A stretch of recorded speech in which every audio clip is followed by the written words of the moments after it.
Močno spremenjeno in pomlajeno, a borbeno belokranjsko moštvo sicer ni pričakovalo zmage.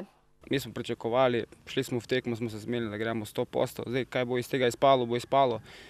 Na koncu se je izteklo 3 točke, super, nimam kaj reči. Te pike so nam izredno pomembne in en lep zagon za vse skupaj v klubu, ki delamo za naprej. Vendar z bremeni iz preteklosti. Lani je namreč klub zabredel v dolgove, ki jih bo težko poravnati. Zdaj za nazaj bo res težko vse stvari narediti, vendar se zavedamo, da imamo zdaj licenco in da moramo do 15. aprila stvari urediti. Kako, še ne vedo. Pripravili so se tudi na črn scenarij, saj so pred kratkim v okviru kluba ustanovili društvo Nogometna šola in tako mlajše nogometne selekcije ločili od članske ekipe. Da delajo po svoje, da delajo slučajno, če se tudi kakšen slab scenarij, cen scenarij zgodi za člansko ekipo, da oni delajo naprej in da normalno funkcionirajo.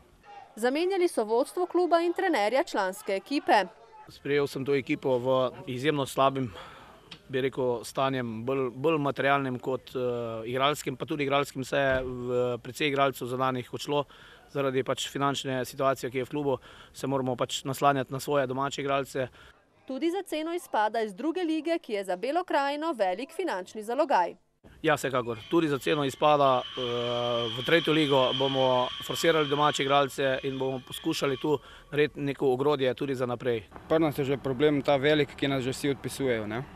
Vse posod, ki čitate, je že ta 3. liga na bum. Ampak mi smo dokazali z mladimi igralci, da lahko pariramo vsakemu v tem ligi in to je spodbuda za naprej. Seveda, če bo nogometnim navdušencem, zbranim v novem vodstvu nogometnega kluba Bela krajina, uspelo rešiti finančne težave kluba.